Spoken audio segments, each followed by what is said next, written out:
Well, imagine my situation. So I've gone from being a kid of 20, living with serial killers. So in like 8 months, I walk into a Porsche showroom and buy a brand new Porsche.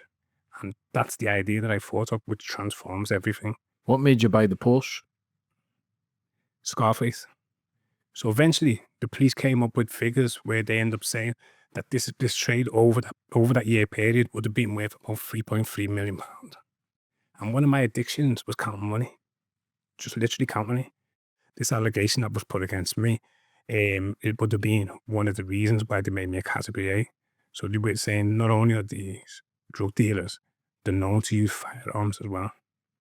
So right the way through my prison sentences, I'd done 8 years in total. I was accused in every single prison of controlling the drug culture in that prison. So I think I got 40 moves for suspicion of drug dealing in prison. I think I served around about, I'd say, at least 12 months of that sentence in segregation, because I've been in a lot of segregations. I've been in about 24 different prisons in the UK, and a lot of them have been in 23-hour lockdown. This week's episode is sponsored by Change. Change is the #1 mentoring programme that teaches you e-commerce from scratch. Change has a real community with real results. I have attended many of his events and retreats across the world and got to meet members and the amazing community of like-minded people. Ryan works with a lot of big names in the business world, helping them build online businesses and e-commerce. Change offers personal one-on-one support, no experience needed, but like anything, this takes time and is not a get-rich-quick scheme. Go follow Ryan on Instagram at RyanJB, and he will guide you through the steps to help you get started and build a successful online business.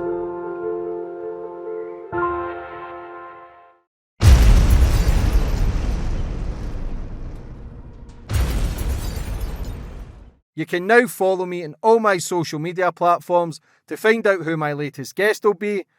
And don't forget to click the subscribe button and the notifications bell so you're notified for when my next podcast goes live.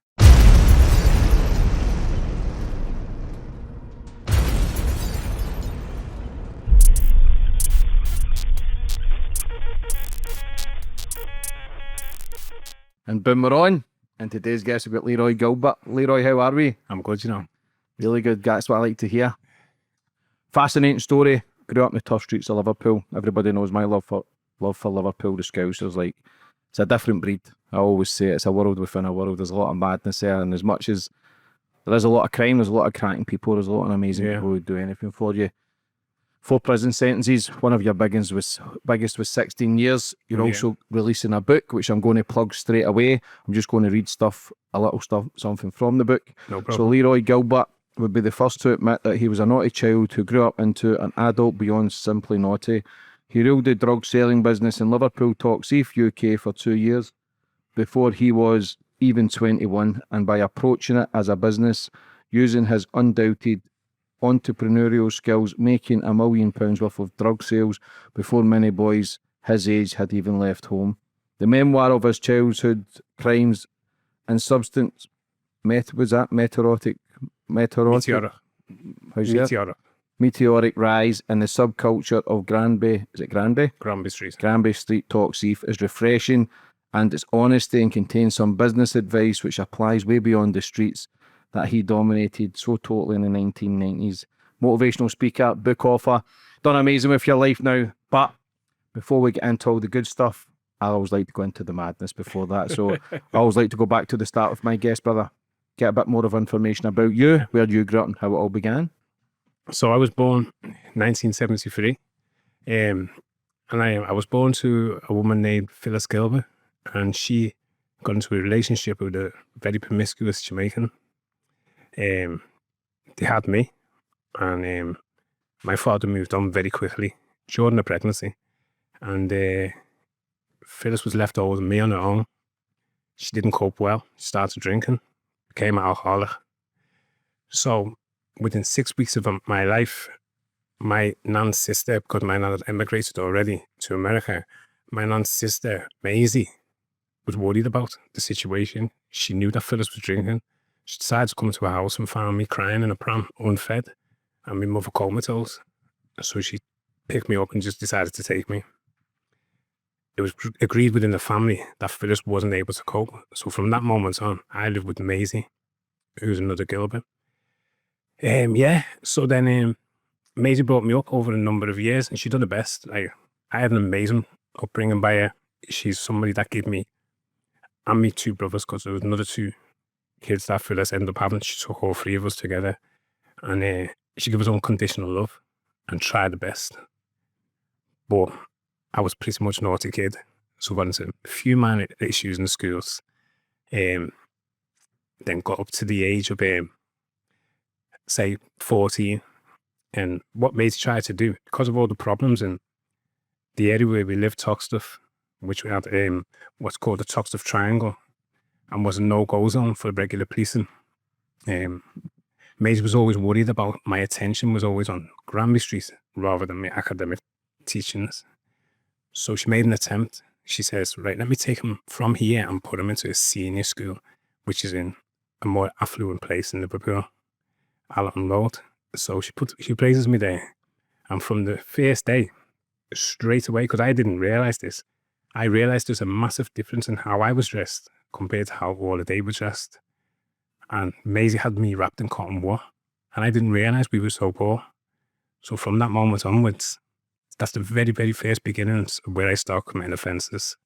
And those first offences were shoplifting, because me and a group of other young guys my age who was black and mixed black, we decided to hit town, city centre, and correct our failings and our dress code. When did you find out who your real mum was?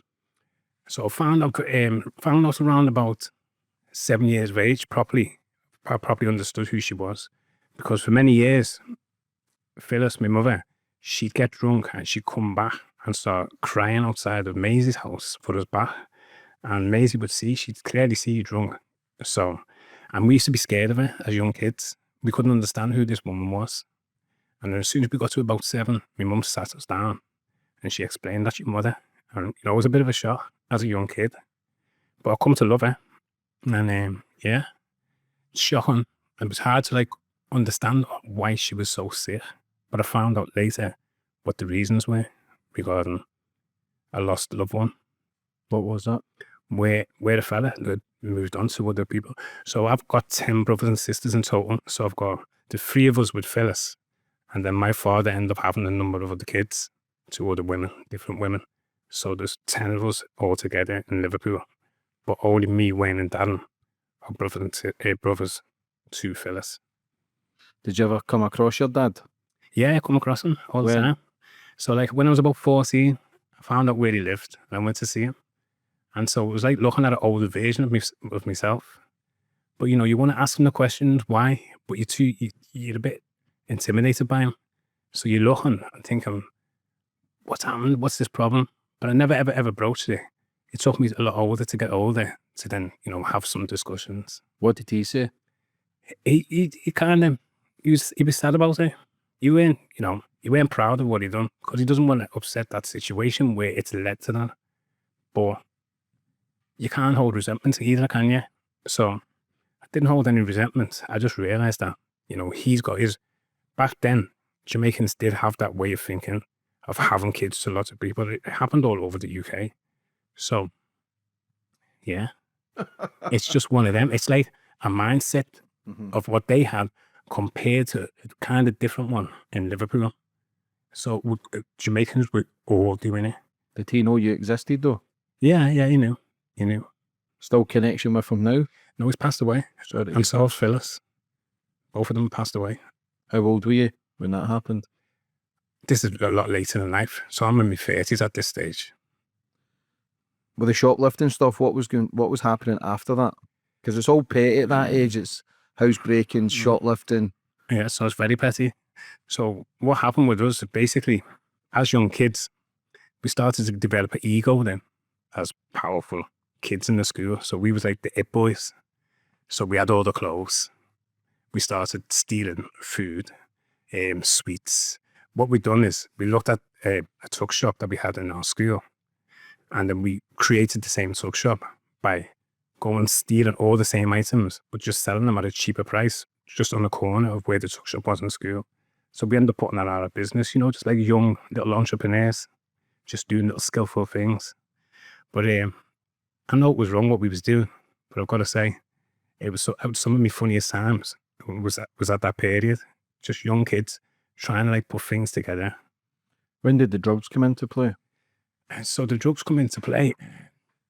Basically, what happened is this: during our school period, we got into so much trouble where, like I said, we started to develop egos. We started now, instead of like doing that little business what we had, we started taking fellow school members' money off them. And one of them reported us to the police. So we ended up being charged with a robbery. Then another one reported us to the police for, he was paying us to just be with us. So one of us got expelled. And then when he got expelled, as we was like really naughty kids, we decided to go back to the school, burgle it and burn part of it down. So we ended up being done for the arson charge. And that was at 15. And I got found guilty. Two other fellow school members got found guilty. And we ended up getting 2.5 years detained. So that's my first major sentence. Where did you go, Bosto? YOs? No, so I went to, because I was only 15 at the time, I went to Stoke Heath. So we got what's called Starred Up, because you need to be 16 to be in. So I went to Stoke Heath. One of us was already old enough to go to Stoke Heath, and the other went to a care home. So I done my sentence in there, and it's inside Stoke Heath, where my mum had lots of money problems. So she couldn't send me money in every week, you know, for food. So sometimes I'd wake up, be lying there, I'd be asleep. I'd wake up about 2 a.m, just really, really hungry. So from being stuck in that, and like in between a rock and a hard place, I started to look at how can I solve this? And I remembered some of the skills that I'd seen whilst on remand in the Hindley as a young child, and watching it operation and watching it play a food selling business and tobacco selling business. So we decided, although I was the youngest person in that prison, I decided to put it together with one of my neighbours who was one of the biggest prisoners. So we put this business together, and we ended up like taking over basically all the way through that sentence. I controlled a food run inside prison. And that led to me understanding how to control people. Patterns?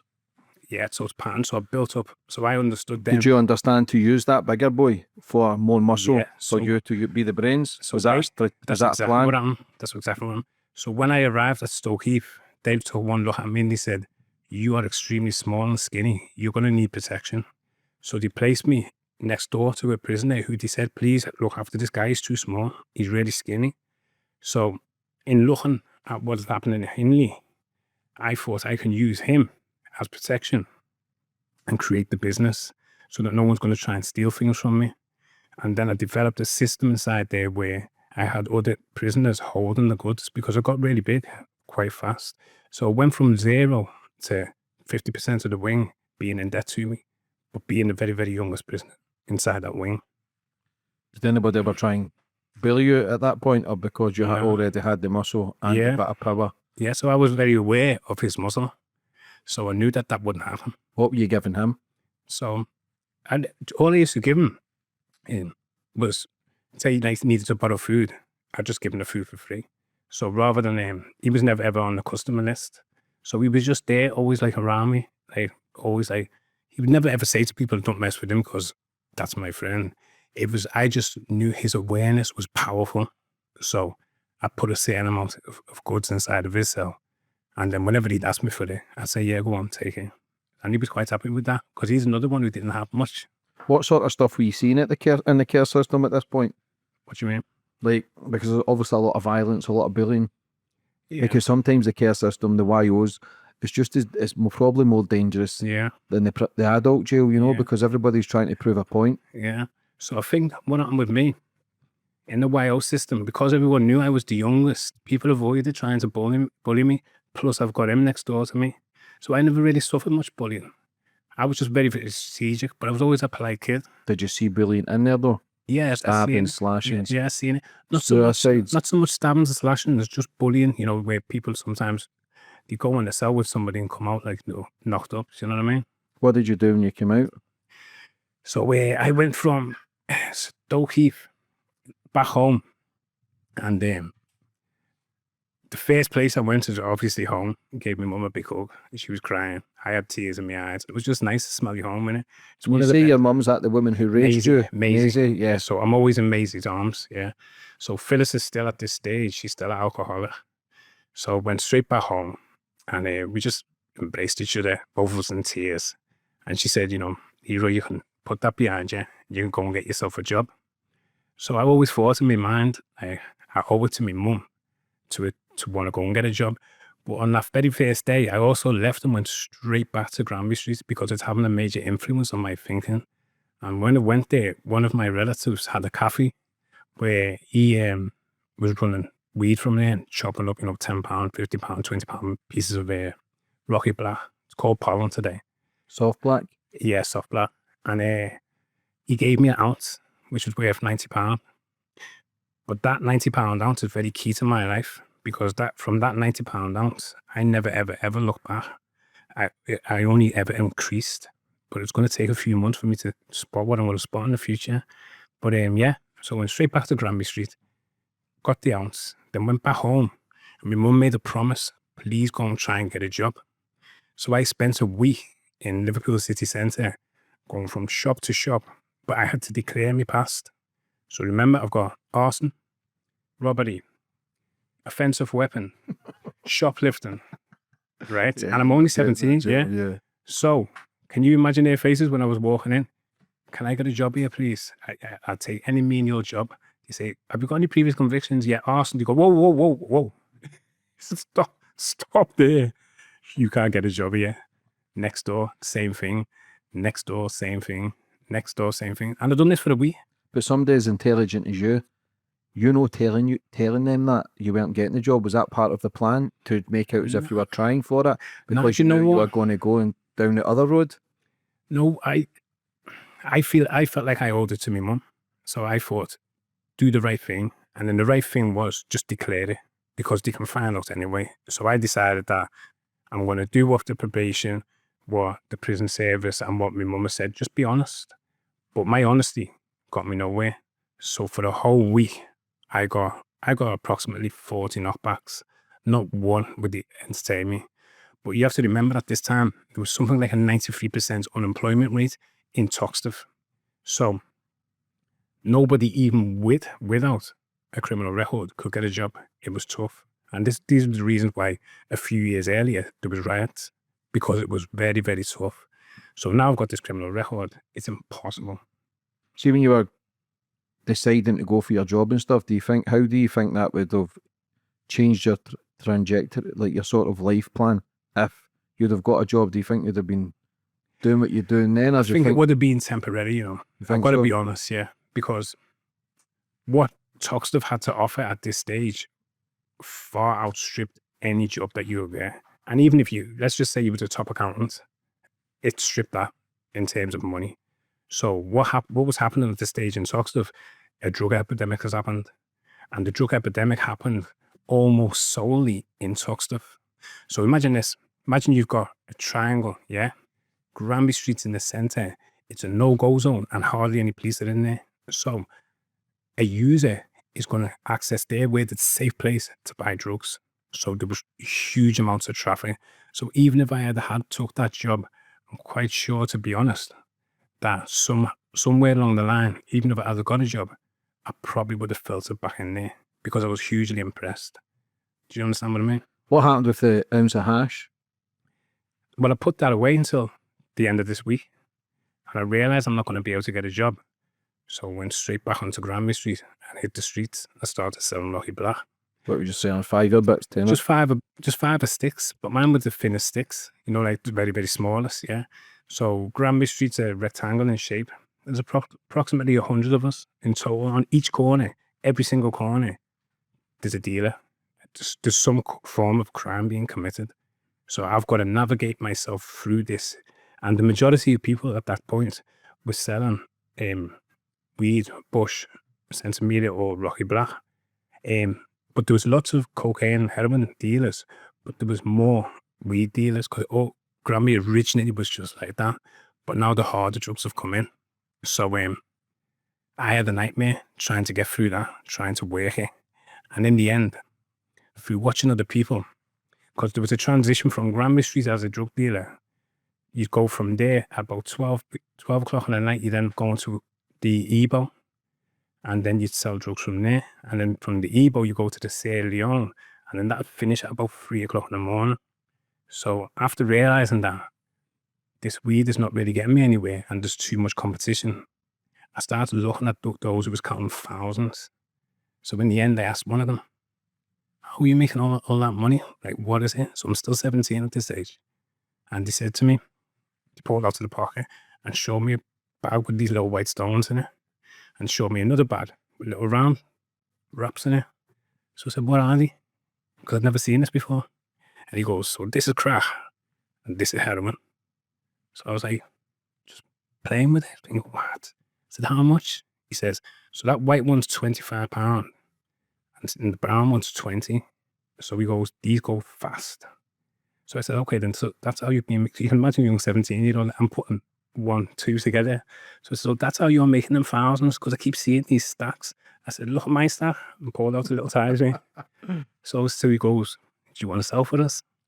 So I said, okay, then what's the deal? So he goes, for every item, if I give you 10 of them white and 10 of them brown, each time you sell one of them, just take a £5 off it. So you give us about £20 for the crack. And because the browns for sale for 20, he gives back £15 for that, and right the way through. So I went, okay. So I'm going to try it. So it took me a bit of time. It's a bit of time. It took me a day to plug the college up. And I stayed with them. He said, look, we've got a lot of customers, you know. We're going to allow you to have some of our customers just while you're getting used to this game. So the next night, I hit the streets and I just come back with a stack like that. So it's gone quickly from that to that. So I just realised straight away, this is the area for me. Did you see the clientele shift though, from somebody buying hash to the crack? Yeah, it's massive different. So when I was selling sticks of Rocky Black, I've got to come with charisma. I've got to like, what's going on, girl? You look really good, like that. What I've got for you, yeah. I've got to like talk people into it. Salesman. But when you're selling white and heroin, the car would stop. I'd run over to it and you go, see you later, bang, seconds. So because they just want to go out and smoke it. So it's completely different. There's no real conversation. It's just, okay, then yeah, they're decent size. Yeah, give me two of them as well. Bang on. I realised, wow, this is rapid. And when did you start moving through the ranks with that? What did you gravitate towards, the brown or the white? No, both. So you've I was just always doing done both. both? So the majority would ask for one or the other. So basically, I'm just a young little street seller. So what these guys done who was around me, they said, yeah, look, you know, for the next week, you stay with us, you get used to it, then develop your own customers. So I've done exactly what they said, and I started to try to develop my own customers. But quite quickly, after working this system with these for just a couple of weeks, I realized that I'm a lot more active than them. So I've got a lot of energy in me. So I get up at the right time, get the job done. I'd be like up the earliest, stay the latest. But they was heavy weed smokers of pure Centimiglia. So sometimes they'd be asleep in cars and, you know, like missing it all. So I quickly realized that I can do this, but I can probably do this better on my own. So I just made an idea up that over these next few weeks, although I'm doing this for them, what I'm going to do is save every single bit of penny and quite quickly start to do it myself. So that was the next step I made. Did that not become a danger then? It would become a danger, and it did become a danger.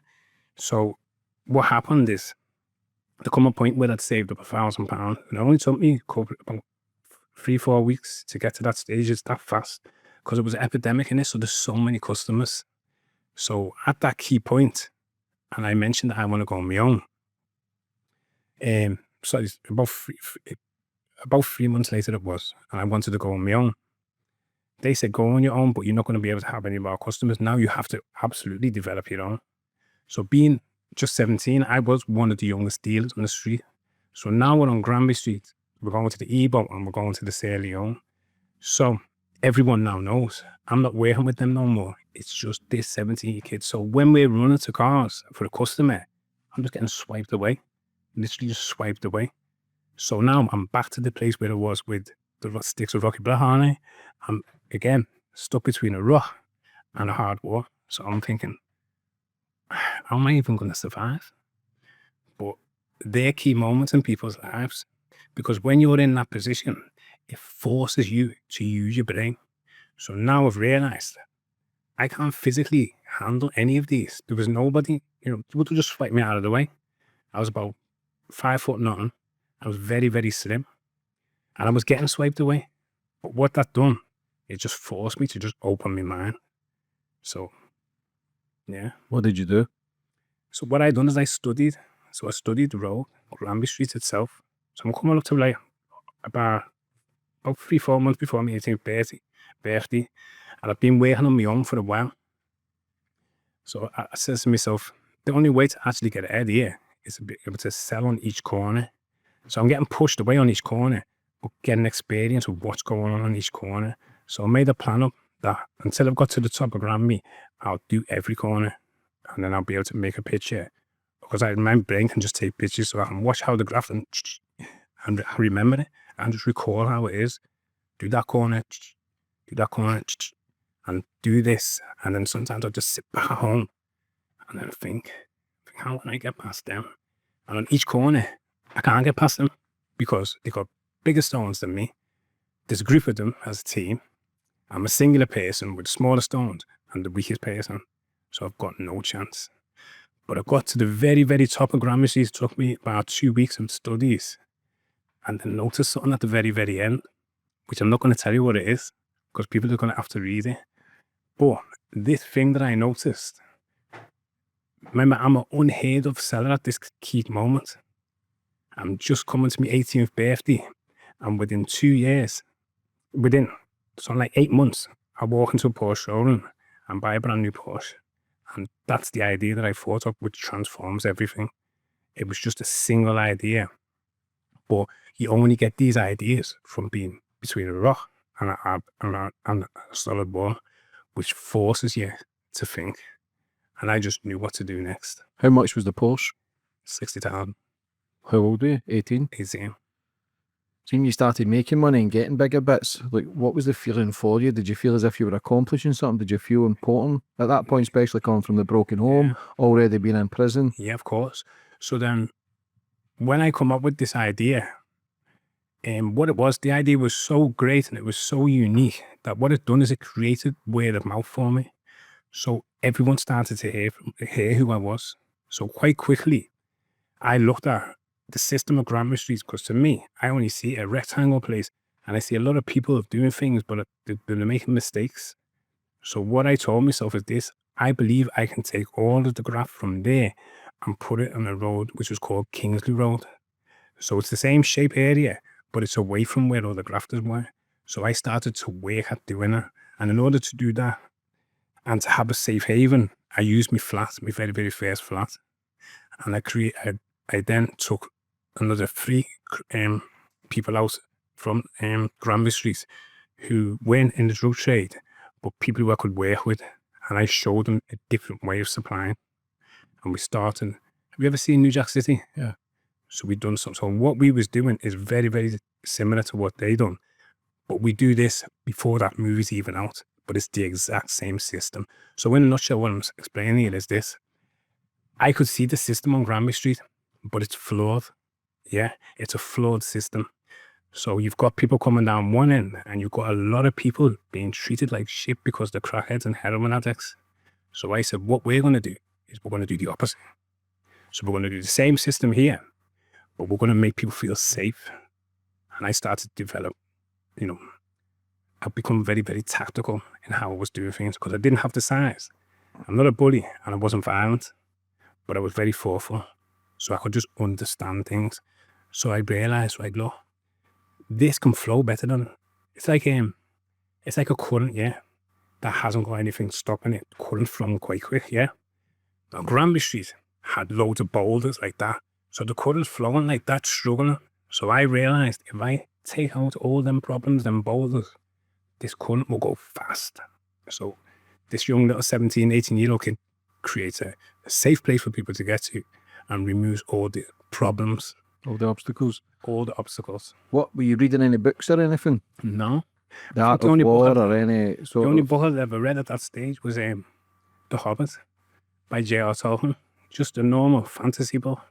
These are just, like I said, it's all about being stuck between a rock and a hard wall. Once you're stuck there, it just opens my mind. Well, it does for me. It just opens my mind. And I can see things. I can see the system. I can see where the problems are. So why not recreate the system, manage the problems? So now this is what I start developing. So I develop a building, 3 workers, 8 hours each. So we turn it. And no one's ever done this before. So now it's not just a place where everyone was leaving the Sierra Leone at 3 a.m. and it was finished. I increased my wealth, multiplied my wealth by making it 24 hours a day. So once I realized that, I created another one. So I had 2 of them. So now you've got 3 people working there, 3 people working there, and you've got 1 person always guarding it, 1 person guarding there. Then you've got like a rotation system. So it takes a number of different people. So eventually, the police believe that there was up to anywhere between 14 and 18 people involved in that over that 2-year period. How much graft were you going through each day? So we was going through about a kilo every 2 weeks of crack and about a kilo of heroin. So the trade at its peak, it was possibly 4,000 quid a day from each one. So eventually the police came up with figures where they end up saying that this trade over that year period would have been worth about £3.3 million. What made you buy the Porsche? Scarface. Yeah. So watching that movie. So I bought the same Porsche as what he had, but I bought this year's, the current mod. So where the lights come up. So watching that movie, it's very impressionable, isn't it? Remember, I'm only a young kid. Did that bring a lot of heat though? Or Yeah, start bringing heat? It did, but I understood the law, right? And in my book, I explain the reason why we was very successful is I went to a solicitor's to learn the law so that it was preventing the police from catching us. Because we took over 5 raids in each place. So each time police will come, there'd be, say, 20 or 30 police. Yeah. So if you times that 25 times, there's 100 police. And never could they find drugs. So I learned the law and learned how to hide things where even if they was found, it was impossible because it was never inside the flat, the actual flat, but it was inside the building. But I had to learn the law first to enable me to do that. So I was smart enough to stop grafting. Let's go to the solicitors. You asked me to read books because I believe that what you should do is you'll find someone who's more intelligent in getting that subject and learn off that person. So I went there and paid for it. And I actually paid the solicitor. What would happen if it was found within this area? He said, you can't be nicked unless it's got your DNA on it. So I knew DNA prevention. Stop that. You stop everybody's arrest. So hide it well enough and you can't be arrested anyway. What is the So- distance? So, Is it a certain amount of distance, obviously? It's not in your house, but it's 2 doors so let's down. just say, well, we've just come into this block, but it's got a communal area, hasn't it? Mhm. So let's just say you left something outside in the communal area and it was found today. What they do is run it through a DNA analysis. So if your DNA is not on it and they can't find anyone's DNA on it, nobody in the building could be arrested. And that's the law. You see what I mean? Yeah. So now once I pay for that as an 18-year-old, I knew exactly what to do in the buildings. So these can flow. They can know as much as they want. It's not what they know. It's what they can prove. So I stopped the provable side of things. You see what I mean? What about the conspiracy charges though? Like if somebody's, say the undercover's going to pick a gear up off some of the runners. Well, this is what they done to me eventually. So my case came to the point where we can't catch them. So over the 2-year period, we was accused of, they said this is how they worked out during the trial. They said, these guys have got an hourly rate of a minimum 15 people per hour at 24 hours a day. That runs up to 3.3 million. Yeah.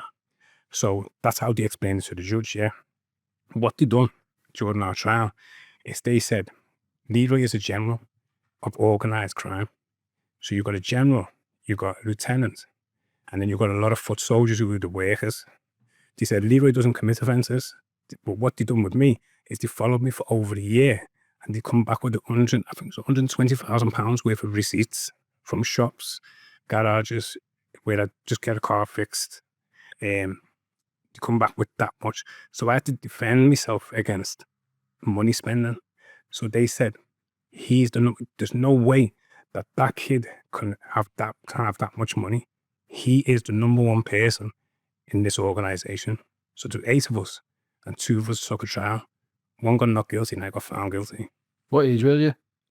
I was 20. Was that your first conviction of drugs? Yeah.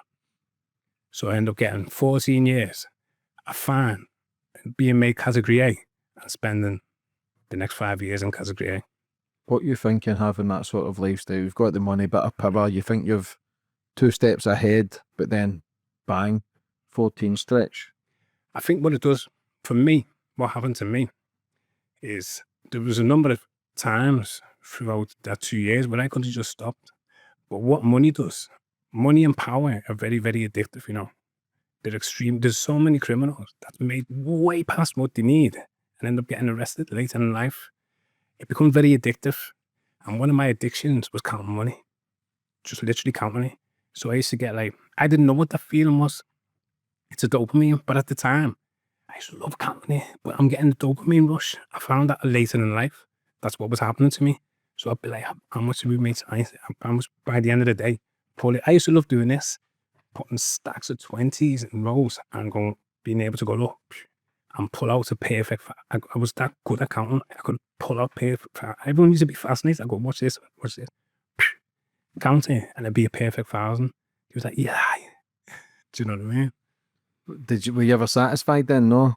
Nah, it's power, innit? Mm-hmm. So I'm never greedy. I was very generous with people. We had a number of different cars. And how many workers at the peak of it? So it was always the 2 different plots. So there was 3 workers in each one. But the peak, when I added everybody up, because some people was on, some people off, some people was helping me ferry drugs from, I used to buy drugs sometimes in London, come all the way down here. And we buy them from all over the place, but mostly from Liverpool. But the total list of people who I've worked with over that 24 period was, I think it was 18. So when you were getting graft from Liverpool, why did you not think of South America or bigger bits? You'd have had your connections in Jamaica. I didn't have the connection. So we was aware. Was it safer though getting your bits from Liverpool? Because obviously if you're buying graft people from people. The other ones, they're going to protect you in a way as well.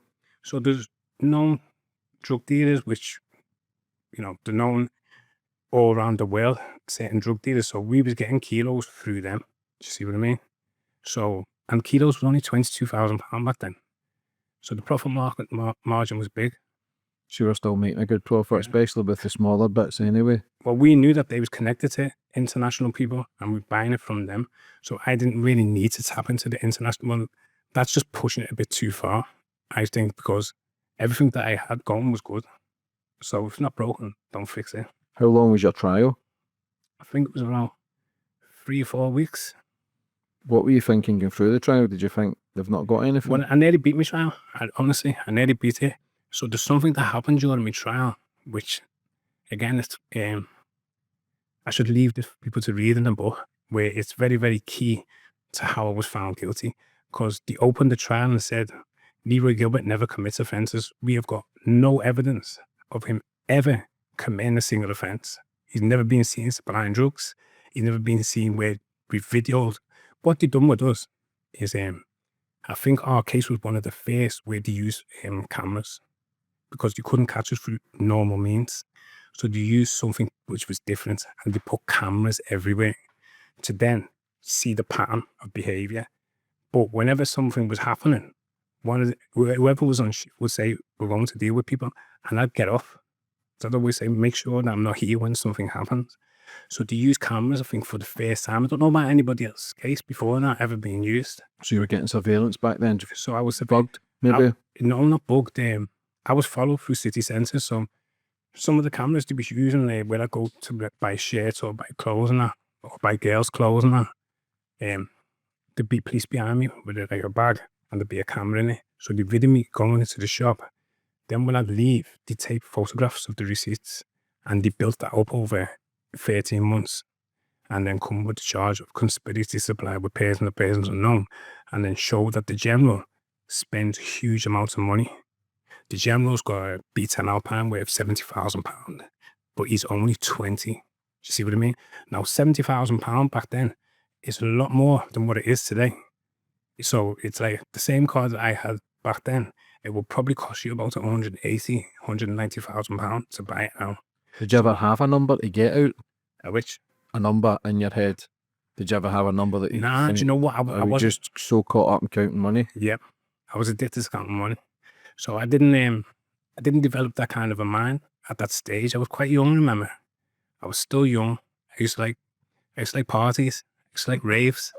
So I'd make all this money and the whole of the week would all be about going to a rave. So we go to raves on the weekends and really just enjoy ourselves. What I really liked was transforming the people's lives that was around me, because none of us had money at first. When I come out of prison, there was no money. We didn't have nothing. So every single one of them workers that I brought into the system, he was in that position. And it was just so nice to see them giving the parents money, doing things at home for them. It sort of transformed them. It literally just transformed all of our lives. So we was buying the top clothes, the top cars. And it was on the time of our lives. But you have to remember, we was only kids. Just kids. What you thinking when you got a guilty?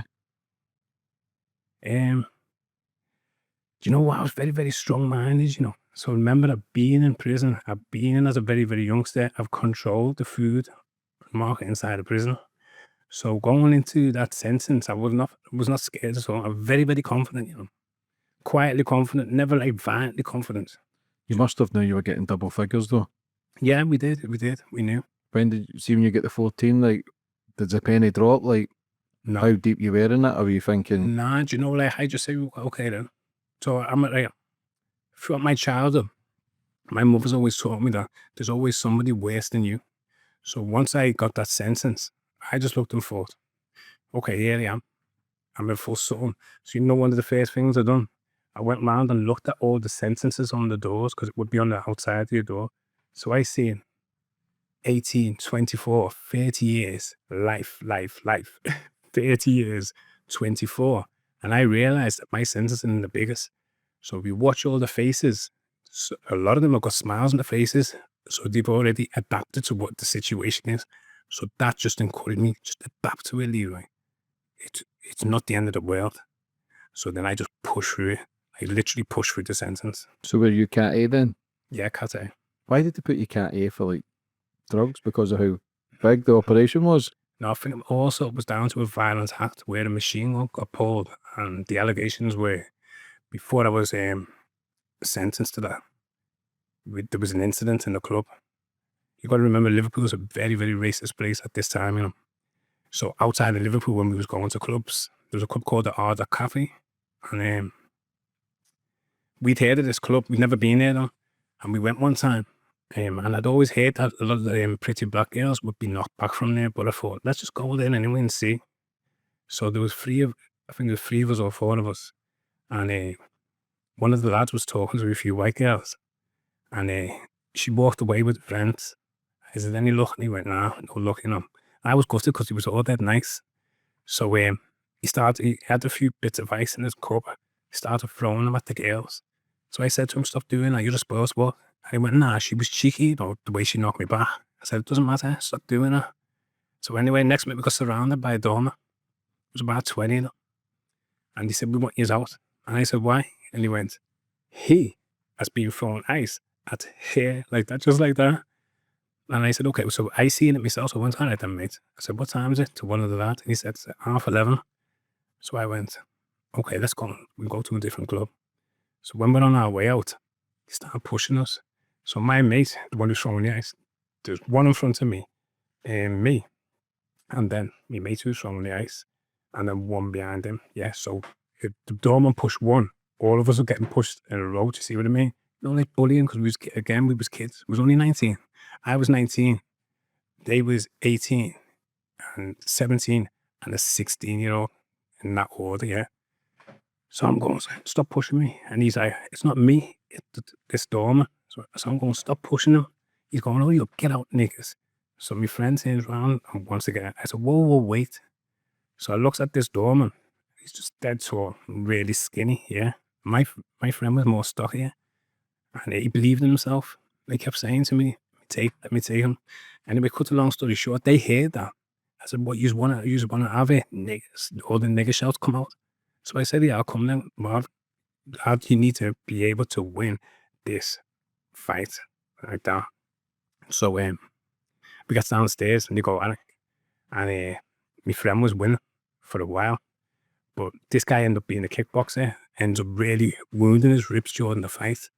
They both hit the deck and he ended up kicking him in his head. So I run over and pushed him off in the end. There was murder for doing that push because I got involved.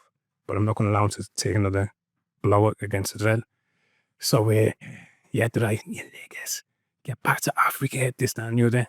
So the allegations are that I came back and called them back down. We got off in the car, and I'm supposed to have come back, called them down, and had more in a bad position. 50 rounds was let off. They're all supposed to have been screaming for me to stop. I'm shouting, we're not niggas, and don't be calling us niggas. So this incident, this allegation that was put against me, it would have been one of the reasons why they made me a category A. So they were saying not only are these drug dealers, they're known to use firearms as well. So this incident is actually in another book. And you know the person of the book. I'm not going to mention his name because that's his story. You know him though. But I think, listen, the drugs in that, but then if you're letting off 50 shots from a machine gun, that changes everything. That's not one or two shots. That's a fucking... Well, this is it. The whole clip's allegedly. Yeah. Allegedly, yeah. Supposed to be let off by myself, but all the shell casings were there for everyone to see. But that stopped the racism from them because they was British national, them. So there was, at that time, there was the security team for the BNP in Liverpool. And then they had like lots of door securities, yeah. So it was difficult for us to enjoy ourselves. But that one incident weren't just about us. That's about black people. That's about defending who you are. Wanting to be able to go to a club and enjoy yourself. Do you understand? Like, we couldn't really do that. It was difficult coming outside of the area. But that put an end to it. It put a stop to it. We went back the next week. We got free pass. And we got a free pass in every single club. Because it goes, they're all a network. They're all networked. So when we come in, they'd be like, you okay, Leroy? Who are you with? Serious? This But what anybody who pulls out a Are you machine gun okay? and fires a full clip, they're going to shite themselves because that's a different ball game. That's like throwing a grenade or But it something. was unheard of, so it's never been done Yeah. before. So I look at the gun crimes now, and people don't realise that this incident that happened was the very, very first incident where someone takes, a proper firearm and goes at a big team and puts every single one of them in a place and just stops it. So you just stop calling us niggas. How bad was the racism? Because I had Michael Shillers on, who's like a great guy, great was story. He was one of the old G's back in the day, and he got emotional still speaking about it from 30, 40 years ago. He believes it was the racism that actually put him in prison because he just had so much built up fucking anger for all the years of getting abused through his whole life to then going, you know what, fuck this. Yeah, well, it was terrible, but you see, my mum taught me a bit more though. So, like, you see, a story's been told about black people that, we're from cannibals and we've got no history. But my mum kind of knew some of the black history. So she set me straight. So I know who I am. So I always looked at, well, you are the ones who are misinformed. I know who I am. But you're misinformed because we've got a massive history. We've got the ultimate history. You just don't know about it. And that's why you're behaving like that. So I learned that from my mum. So it was terrible, but it wouldn't knock me for who I am. I just had complete self-belief in exactly who I am. What jail did you end up in when you got your 14? So I went to Full Sutton, stayed there for about a year, and then I was accused of being involved in a riot, starting a riot. So they moved me from Full Sutton to Franklin. Then I was accused in there of slashing somebody's face. So they moved me from there to Long Lantern. And then in Long Lantern, I was there for about 2.5 years. So about 2.5 years in them two. And then another 2.5 years in there. And then I was accused of controlling all of the drug culture in there, putting drugs on every single wing. Then I was moved from there to Wandsworth Block, where they was trying to control my behaviour, 28 days there.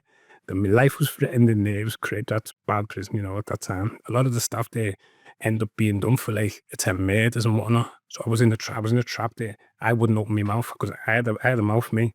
But in there I was like, okay, right? You just agree to everything. Segregation. What I'm talking about, they put me in segregation. 23 hours lockdown. You had like yellow lines where you could walk down in the seg and then it was back into you. So you get exercise, grab a book, back to your cell. So right the way through my prison sentences, I done 8 years in total. I was accused in every single prison of controlling the drug culture in that prison. So I think I got 40 moves for suspicion of drug dealing in prison. What's the worst prison you were in? Wandsworth segregation unit, that same place, yeah. And Dartmoor segregation unit. I reckon that was worse because what happened in Dartmoor again, I was in Long Lartin and they can't control my behaviour. So they're accusing me of drug dealing. They're saying this guy is unreal. He controls a lot of what's going on in all the wings. So they're accusing me of all these things. But every time they're coming to me, they're finding zero. There's no debt list. There's no drugs. There's no nothing. So it's very, very difficult for them to, isn't he? Like, we're in it. No, he is. It is. It's him who's controlling it all. So then they send you to what's called a laydown. So they sent me to Dartmoor, laydown. And when I got on there, they allowed me on the wing at first. And then within about 3 days, loads of staff runners in my cell. Flap open, Gilbert, get to the back, put your hands behind your back, come in, handcuff you down the segregation unit. And down there, like you'd be walking and exercise and you'd be like, what are you niggas doing down here? How dare you come down here and sell drugs? All of that, just like mind games. And you can't answer them back. You can't argue with them. They just rush it. They just press the button. And then the rest of the staff will come running out and they'll put you in the position. So you just got to mentally be able to absorb it. You know what I mean? But what it does, it gives you mental toughness. So when you've been through all these situations, you can handle anything. There is nothing that I don't believe I can go through. I can go through the very, very toughest regimes. I think I served around about, I'd say, at least 12 months of that sentence in segregation. Because I've been in a lot of segregations. I've been in about 24 different prisons in the UK. And a lot of them have been a 23-hour lockdown. And how I manage that is I'm always learning things. And I like Black history. I like anything to do with history. So I get books.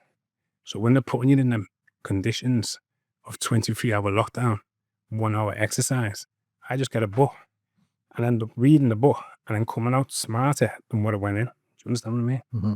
That's how I get through it. What's the worst thing you've seen in prison?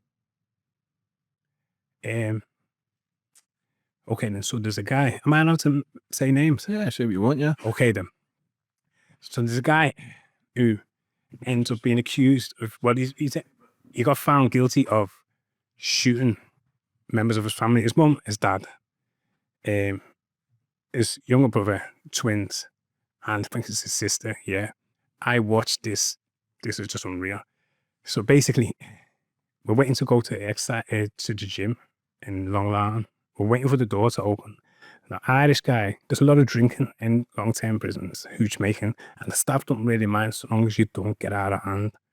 So this Irish guy's coming a bit drunk and he's being like, you're a fucking nonce, yeah? You killed your own fucking family, little kids. And he kept punching them. So I'm watching this. I'm just sat there in a pair of shorts and best just watching. So I'm by where the stairs to go back upstairs is. So the Irish guy's coming down and me giving it to him. So he's punching him. He punched him again and he's walked away from him. But as he passed me, he went, right. So I said, hey, mate. He's looked. I went, you see that guy? He went, yeah. I said, his name is Jeremy Bamber. No, Jeremy Bamber. And he went to the guy who'd done the same sick killing, where you kill your mother, your father, and your siblings, all for money. He wanted the insurance money, yeah. So basically, I said, he's walked past and he's went, right. I didn't go, right. So I knew he's going to come back. So I said, see that guy? He went, yeah. I said, he's coming back here, He's went, oh, fuck him, he's a fucking nonce. He's killed his own fucking family, little kids. He shouldn't really be on the wing. Anyway, he's then went back upstairs. And then I've just heard, shh, like that, smash a glass. So when anything like happens in prison, it's all exciting and everyone runs to the noise. So about 20 of us have run up the stairs. The kid now, the Irish fella, is standing with his nose completely cut off. It was hanging by here, upside down. Serious, you know. And when we got up, it was still white. And then all you see, look, dot, dot, dot, dot, dot, of red, dot, dot, dot, dot, dot, and then it started gushing. I went, oh, like that, and jumped back. So the next minute, the arms have gone off. The nurses have come. And when the nurses came, we was all watching this. They were screaming. It was horrific, you know, like when you see someone's nose upside down, hanging by here, they wouldn't go near him. So I went up to him and grabbed the padding. And because I felt sorry for the guy because no one would go near him, and put his nose back on his face and held it and said to the nurse, hold that, like that.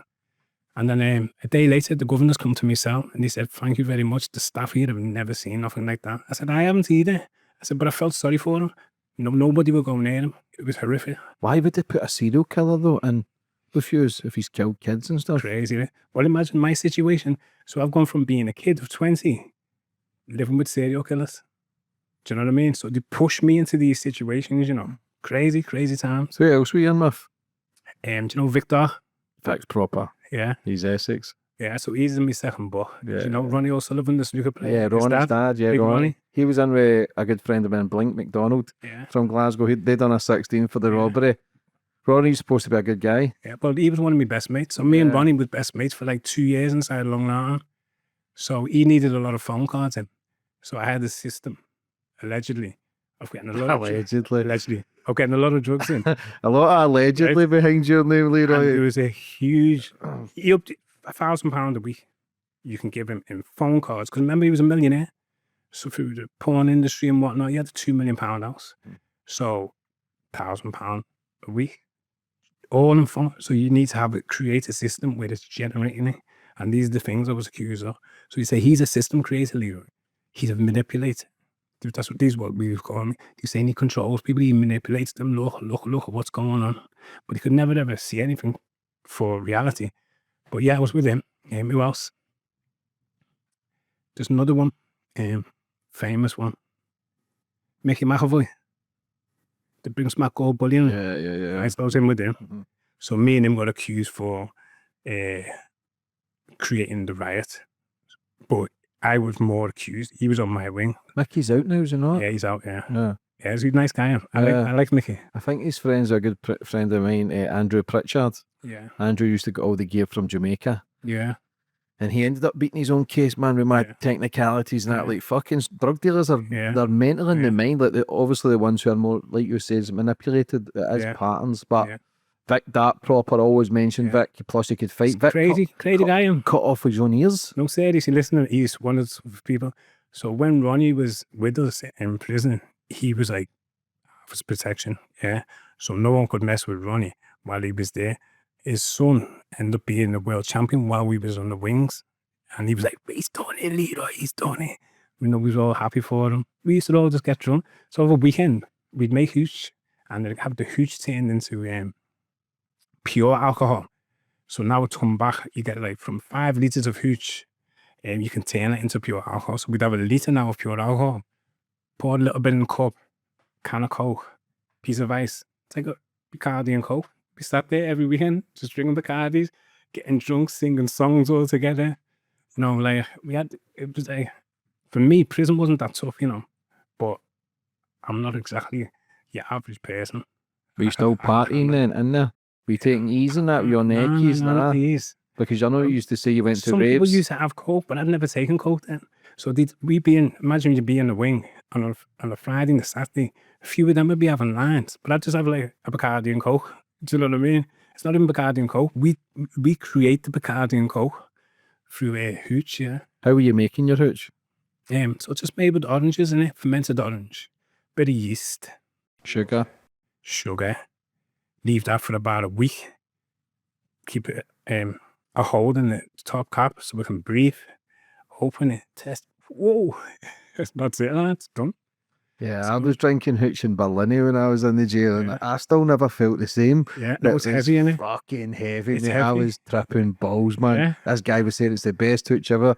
I'm buying into it. I'm thinking, fuck it, I'm only 22, 23, and yeah, it would make every Saturday, I think it was every Sunday, because it was different screws.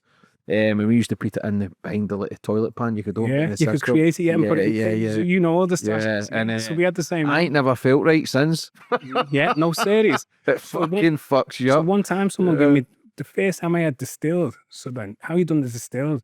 It was with the pan with the steam, the little hole with steam pans, steam comes off. You put a tube into that and then put it into a cup, and drip by drip, you keep testing it. Oh, pure alcohol, and pour that into a bottle. And you test it sometimes, and then it'd be weak. You throw that part and then put more hooch in, and the whole process will go on all night. I end up having that for the first time. So I've went into my cell, and my cell's always extremely tidy. There's the chair, there's the table, everything's laid out very, very neat, yeah. Got a piece of paper. It's like a perfect cell. Nothing's ever, because I could just walk into it and I just know that straight up someone's been in my cell. So anyway, I fell asleep with the cell like that, come in absolutely drunk, fell asleep like that. When I've woke up, the cell was smashed. So I've got on my bell. Said, what's happened? He said, I think the staff want to see you. When the doors opened, I've said, who done that to me cell? Everyone was going, it was you. I went, what do you mean it was me? He said, it was you. I went into a blackout, was smashing me off this alcohol, smashed my whole cell up, and I was blaming everybody else. He was like, Leroy, when you got locked up, you just went mad. I was like, what the hell is that drink? Do you know what I mean? It's heavy, innit? How was Ronnie's dad when he obviously won the World Championships and he was doing his life? Absolutely buzzing, you know. Like Ronnie was like a gentleman, you know, like proper gentleman. Like I got to meet his missus on visits, Maria, and Ronnie, I used to speak to his son after he won the World Championships on the phone sometimes, because they always wanted to speak to me, because the minute I walked into there, I kind of transformed the situation. He was only able to use so many cards, and then all of a sudden, he can have them permanently because I got him all the cards that he needed, obviously for a fee. Do you know what I mean? So, yeah, Ronnie was just like, we had the time of our lives. So he's a semi-pro, ex-semi-pro footballer, and I'm a good football player. So we used to get on the pitch and do our stuff. And yeah, it was just brilliant. It was really brilliant, you know. So you've been accused, allegations all through sort of prison time. Like, was there never any stages you thought, I'm going to start trying to make amends after your first sentence, or was it just straight back into action? No.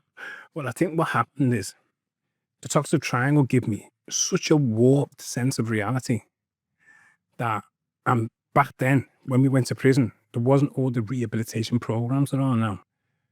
I never done anything which would alter my thinking. Do you understand what I mean? So I went into prison and came out the same person.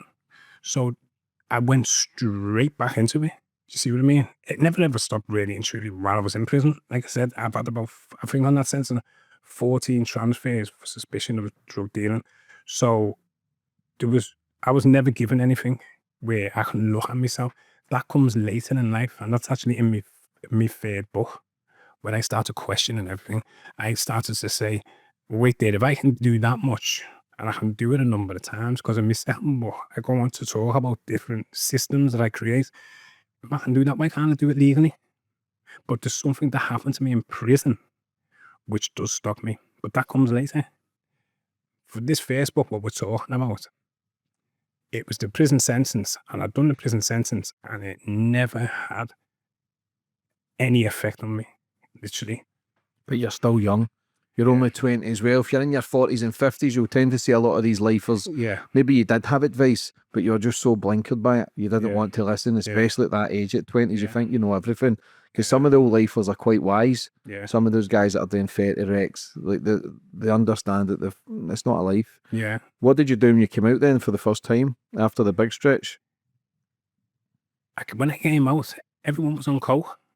So when we was, I went to a party straight away. Because I love a party, me. Yeah, right. I love it. Absolutely love them. I don't know a scouse that it doesn't. I'm just like pure, like when I'm in a party, I'm in my element. Do you know what I mean? We used to take ecstasy. Does your mind slow down when you're on the sniff, or it take? No, well, we used to take ecstasy in the past. Yeah. And I got arrested when I was 20. So I'd never actually taking cocaine at that stage. When I come out at 28, yeah, I was offered lines of coke by the girls who was with us. They'd be like, nah, Leroy, it's okay. You know, this is what people do. And I'm like, what? And they're going, nah, Leroy. I'm going, nah, fuck that. They're like, nah, it's okay. Just have one. I'm going, what? And everyone's going, nah, this is what everyone does. So there's a shift in from love doves. Have you heard of love doves? Yeah, Eckies. I'm talking about the best the parts of drug in the world. The Mitsubishis and that back then. So it's a shift from love doves to coke. And this is the first time I tried this new drug. And this is the first time you see me change as a person, because eventually I get addicted to that. What's your mind like though? Like, do you have OCD? Or, like, obviously, you says you've got Autism. photographic memory, but like, I remember pictures. You're just talking literally about pictures. your selling stuff being so clean. Can you draw a circle? Can you Yeah. draw a circle like normal, like Yeah. actually a perfect circle? Yeah, why not? No, because it says it's fucking people who do that are psychopaths. I'm not a psychopath though. I'm not a Maybe psychopath. edit that out, Leroy. I think Yeah, you just stuck yeah. yourself in. But people who if you can draw Well, a I tell you perfect what, right? circle. When I was taking cocaine, I was a psychopath because it transformed me. So like, I didn't get diagnosed with as being autistic until later. Yeah. Now that is not a good drug for an autistic person, because already you hardwired to think differently. That's why I was always able to understand systems and create a better one that's existent and just make it a better one. So I can see the whole picture, and then I can imagine a new one. Yeah, they're all autistic skills. Yeah. Now you put cocaine in that person, and you can create a demon. You know, and that's what happened to me. So I changed, you know, from a very from a criminal who's considered Mr. Nice. Because all the girls used to say, oh, we love you, Nino. We love you, Leroy. We love you, King. Like, I'm called chill out by a lot of the girls. I changed from that individual to one that just started scaring people. Because now I've taken too much of this, a very addictive cocaine. And it transformed my life into chaos now over the next 10 years. And it's really a different person. So the person I was on that could never have come on this program and spoke to you the way I'm speaking. What was it like taking a line for the first time? I tell you exactly what happened, yeah. So I took it. It's funny how when people talk about their first line, they're Next minute, buzzing. I feel like that's what I'm looking. I'm feeling my shit going like, you lie. All of a sudden, the next minute, I thought, wow. I just cover myself because all of a sudden I got dead sexually aroused. I had them. I thought, this thing is active. Come here, dear. Do you know what I mean? Like, straight away I went from being normal to being then to second, and I was like, yeah, give me another one of them, please. Do you know what I'm saying? So quickly, it just boom, I just grabbed it. You know what I mean? How bad did it take you? Oh, mate, I've done some of the most. In a nutshell, I've basically embarrassed myself, because there's taking cocaine and there's taking it to a degree where now what that's doing to you is it's just making you pure paranoid now, right? So you're going into a delusion. So now you're not even enjoying the drug now. You take it and you've taken that, the line's that big and it's that powerful, because I've always been able to supply myself with powerful drugs, yeah? So the line's that big and strong, right? That is going to send your head completely west, yeah, right? And that's what it was doing. So I have made myself, I've embarrassed myself with my family, and I was really, very unhappy about doing that. It just completely changed my life, and I needed to address that, and eventually I did address it. Why do you think you ended up addicted to it? Especially if you've been selling graft and seeing the destruction it causes. You think karma can play a bit of play in that as well? Well, maybe it did, and maybe, the paybacks that for all the bad things that I've done with the supplying drugs and, creating people addicted to these drugs, well, maybe that needed to happen to me.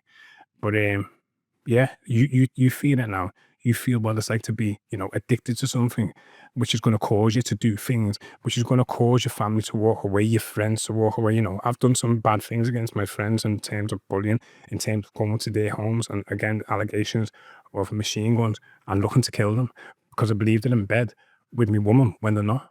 My woman's down there and they're in another city. But in your mind, I'm thinking it, yeah.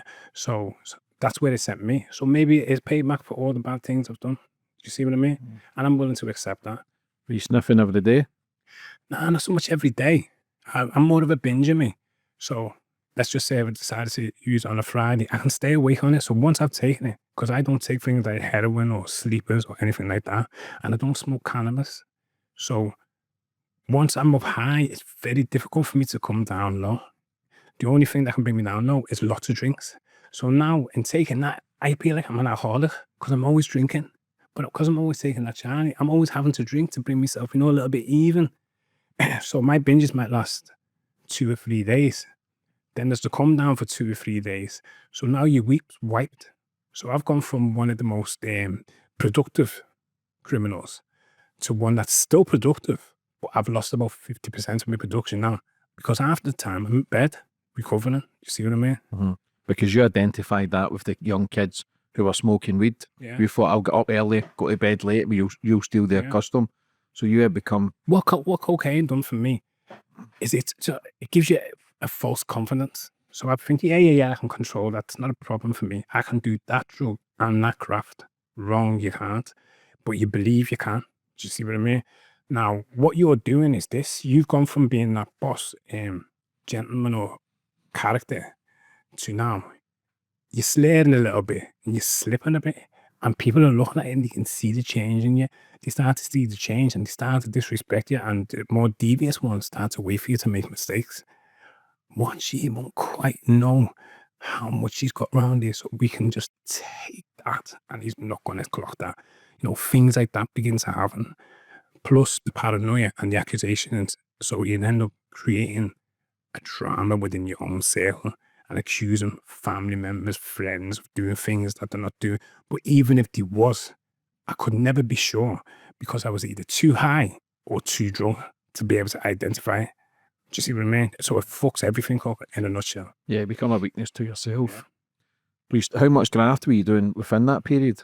Were you still doing bits? Yes, heavy. So I go on to go all around the country and start to create systems in other cities. I've been accused of selling drugs in a lot of cities, a lot of them.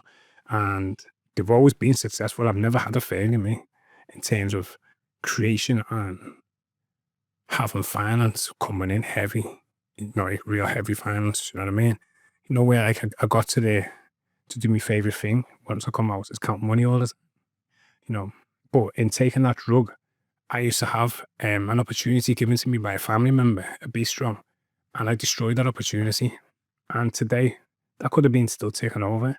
That could have been something that I said, well, Clayton, tell you what, I'm going to stop taking drugs. Yeah, it was a great opportunity, but within something like 14 months of me being released, I had to pass back that opportunity because now I'm going to jail and my lifestyle was mad. So there's a great opportunity with flats above it, Boss Bistro, everyone used to come in with like, oh, I would love this, would be my end game, 34 seated small restaurant, yeah. To then just literally destroying it just for a few lines of cocaine. And that's what cocaine can do.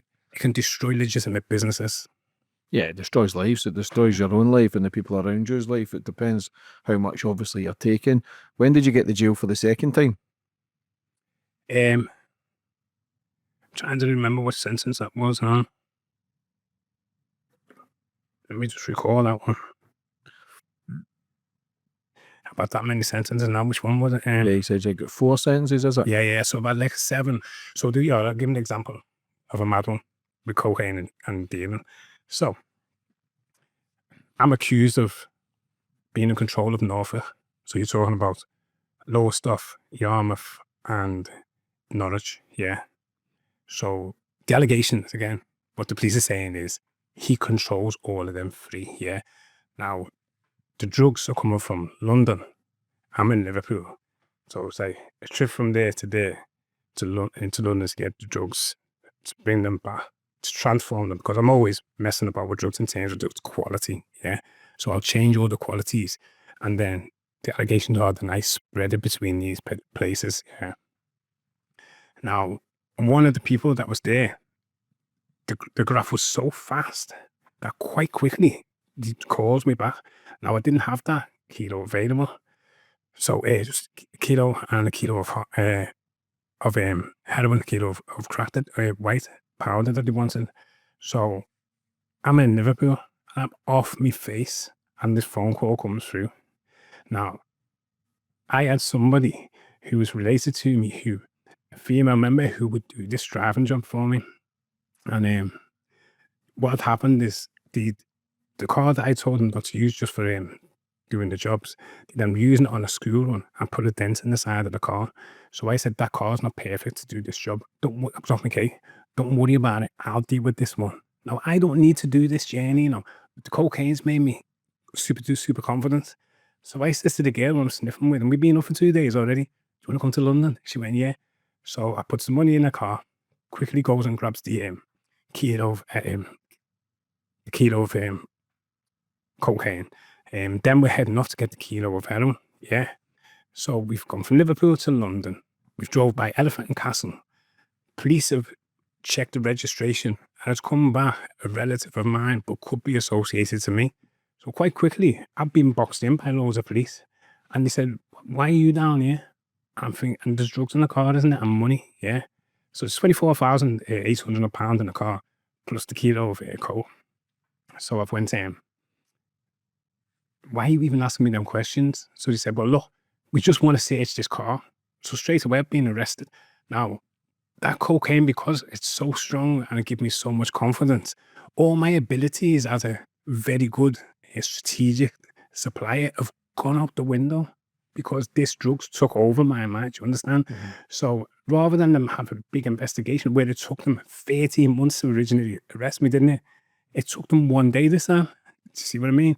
Because I give myself up to them by going in my own car and making all these mistakes. So this is where cocaine sends me. So now I'm going to save a lot of sentences because of cocaine next. I'm going to save a lot, but I'm going to be still very, very, very active, yeah, in the drug supply chain. But I'm going to get caught a lot of times. So I went from the original one being hard to find, hard to arrest, them saying we've never seen them near drugs, to now just being caught with them all the time. So there's a change, isn't there? What is it? Cocaine. What was your sentence for that? 7 years. Which is not too bad. They could have fucking gave you more than your first one. So I just pleaded guilty straight away. So you took the deal? Yeah. What jail did you go to? I was in Brixton. It was brilliant, I loved it. What was it? Swear, I've never heard any good things about Brixton. Well, what it was. That's because it's easy to get grafted. No, it's okay if you're black in there. Yeah. No, if you're Caucasian in there, that's a nightmare, No, look, I ain't doing anything down here, bro. In prisons where the majority is Caucasian. Yeah. I'm so used to it. But you take it's all the yappies and that down there, isn't it? Serious, yeah. About, man. You walk on the wing, there's 200 people and all black and muscular and staring at you. So all the lads from Liverpool who've been to Brixton on appeals and they have to do overnight, they've said, oh my God, I swear down, I was so scared in that jail. People are terrified of I loved it because Brixton is one of the, Brixton ones with scrubs. All these prisons, the staff are also black, yeah. So when I went into Brixton, one of the lads comes to me and he goes, I know you, your name's Leroy, and yeah, from Liverpool, yeah, we all know you down London, So I've become like notorious all around the country at this stage that I want to show you something, brother. You see all the stuff in here, the people that you're seeing down here, these are all related to prisoners, I'm like, shut up. He's like, yeah, he goes, Leroy, we can do things here. You can get, McDonald's and Kentucky. I'm like, what? Serious? Bottles of brandy, this is something that I weren't used to. I was used to going to them top Cat A jails where, there were Caucasian officers from, the locality of, let's just say, Gloucester, where you've got no chance to get into their heads. Here, you can have anything you want, for a price. So I'm like, yeah, man, I like this jail. Who are you in with there? So the local lads, innit? So you got the gangs down there, innit? So, people from Peckham, people from South, North. So you had a lot of gang cliques, loads of them. But as a black person from Toxteth, what had happened at that stage is it's being spoken within the criminal fraternity that Leroy's a person that's made £1 million a few years ago. These are only young kids. He was driving Porsche, beat to Alpine, they've had everything. On a certain sentence, he's done a really big one given to him as a kid. So lots of people in the prison system knew my name. So I was always getting in very quickly. And then very quickly, I will control their drug trade as well, or allegedly. Were you still sniffing? No, stopped. How was it on the come down with that when you got a 7? The 7? That's the ultimate come down. You get a come down just lying in your own bed, never mind. No, I'm not even going to lie. I'm going to tell you the real reason why I got nicked. I was singing in the car. So I'm driving through Elephant and Castle singing. And my singing attracted police. I was off my game. I'm going, I'm sure it was my Wonderwall. Yeah, I'm singing. Oasis. And one of the police officers said, "What's he doing over there?" Just pulled my car over. I got myself nicked singing. I was like, off me cake. Serious. I've told you the truth now, so everyone knows. Mad though, innit? How Okay, the no. drugs take you. So then, when I've got in there, quite quickly I've just got home because I hadn't ate for like 2 or 3 days, yeah. So I'm just eating food, and then people are just coming to me, "Yo, bro, is your name Leroy, bro?" Yeah, bro. Know you, man. Your man's them. Do you know what I mean? And then introducing me to this one, to that one, to this one, to that one. So when you got a name in prisons, people look out for that name because everybody wants to get up on the ladder, don't they? And they want to network with you. Do you know what I'm saying? So I go on to them creating a lot of networks in London where, let's just say, I'm at the stage where I'm not quite ready to give up the trade, but I can also control trades from prison, and I can also control. Let's just say I was accused of this Norfolk thing. Well, take me out of the equation, and when I'm in prison and I'm not taking cocaine no more, and I've got a mobile phone, there's no reason why that should stop. Do you see what I mean? So I'm accused of the continuation of it from a prison. What did you do when you get out? Were you just partying again? Straight back to a party. You couldn't get me out of a party at that stage in my life, because it's, How old are you then? I think I was about 32 then, right? Still relatively young. And I met a girl over the water from Liverpool, and I had another great opportunity with this girl. The cocaine takes everything away from me. So I've got the ability to turn over illegally. I don't know this is wrong, but I'm suffering through this now at this stage now, right? I'm more or less an addict myself. So, it doesn't matter. People can say what they want to him. There's bad addicts who take crack and heroin, but cocaine's not that far behind, Do you know what I mean? It's not a clean drug. It's a dirty drug. It's more glorified though. But it's just a glorified with thing. the proper in that But now. when you find yourself in parties 3 days later and you haven't been in the shower, let's get realistic and look at the facts here. You haven't even been washed, you. So, it's a dirty drug. So, I'm going through all these things and I don't mind putting myself down. Do you know what I mean? Did you lose a lot of weight? What? I used to be like sucked. One of my brothers used to say to me, "You look sucked." I'd be like, "You need to shut up." And I don't mean it, Leroy, like that, but you're dead gone. So it'd be like that. But it wouldn't give you enough confidence where you couldn't see that. I could see it. But you desire sometimes to have that another line. Like I could stay off it for a few days. But once I'd started using it, it will happen for a few days. And then I'll be off it for a few days, and then on it for a few. I've never been a person that can take it every day. I couldn't go with that. But being off it for a few days gives you that false sense of you're not an You're in addict. control. Yeah. Yeah, it gives you that. It's just that you're on a come down, you're fucked. You're actually an addict. Do you know what I mean? Because for that 3 days, you can't stop it. You can't stop taking that. And that's what I went through. How much would you sniff at the weekend? Mate, I don't even need that much sniff, because of the way I think. Just a few grams. Just a few grams is enough. So I've never done any damage to my nose, or some people have got major damage in the cartilage area. Yeah, that's never happened to me because I've never been a huge sniffer. Just about 2 grams is enough to keep me awake for 2 days. And there's some people I know they can sniff 2 grams in a couple of hours, but I used to get proper shit because I'm allegedly buying the kilos of it. Yeah. So you only need to, don't even need to, you just snap a piece off. Just add a bit of bash to that. So the price that you're getting back for this kilo now, because the allegations are with me is that my graft has shifted from what I was doing as a youngster into now just supplying kilos to people all around the country in different cities. Yeah. Now, you could just snap a piece off and that's enough to get you through like maybe two weeks of sniffing. Yeah. Add a bit of bash and it's cost you nothing. And I've always said to people, let me tell you something. Do you know if you was in my position where you had that much money and you had a lot of money, it's because there's loads of people who would have been back cokeheads. The only reason why, is because you haven't got the money to afford it. Because I've seen the girls in parties and they wanted to stay out. And if you keep giving them it, they will stay out. Now, if they had the money, yeah, they leave you and then carry on sniffing in their own home. So they're the kind of people who put you down. Yeah, he's back coke. And I'd be like, no, you're just as bad as me. You just haven't got the fucking money. Do you know what I mean? Yeah, I preferred it when it was full of bends. Seeing it was 50-50, When it's I too didn't mind that. When the face was all numb and that, that's... raw, the raw's horrible, isn't it? Yeah, that's It's too scary, much. innit? Yeah, nah, that's... So that's what sent me round the bend, raw. Fuck that, bro. Yeah, raw. Nah. It's too much. You see all those kids on it now, in one line, you're out for 24 hours, man. Yeah, You're it's fucked. serious. These people are wired to the moon. I can remember one time, I'm not even glorifying taking cocaine because it's horrible, but I remember buying a kilo, trying a bit. Look, I can talk for England anyway, but I'd taken the line and I swear down for about 4 hours, I could not stop talking, you know.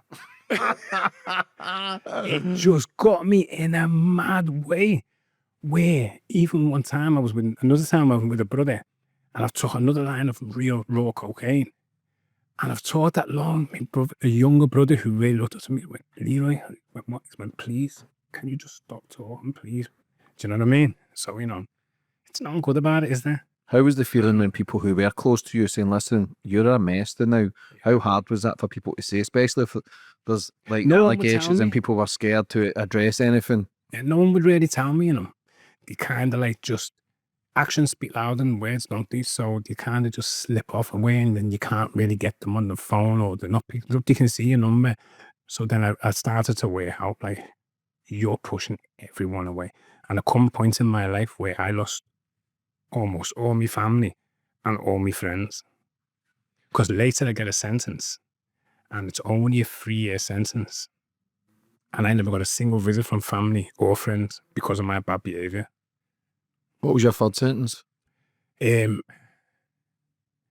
was another 5 years. I was found with half a kilo of heroin. And look, I'll explain this one to you. So I've gone to, I think it was half a kilo or a kilo. I can't even remember the actual weight, but a fella has run me from Preston. And he said to me, can I get a kilo? I think it was a kilo actually. And I went, yeah. So I've said, okay then, where is he, Preston? I'm down by Chester. So I'm like, okay, then I'll get this kilo dropped to here. There's a casino by there because I started playing poker at this time. So I thought, that's an ideal place. So I dropped this kilo at, with the kid, then going to the casino. But I was wanted through other charges. I was actually wanted. I weren't wanted. They wanted me for questioning on a false imprisonment where I was off my cake. Someone was holding money for me. I phoned the police and said, I'm really scared of Leroy. And I felt trapped by him. Just that one sentence created a charge, a question of false imprisonment, yeah.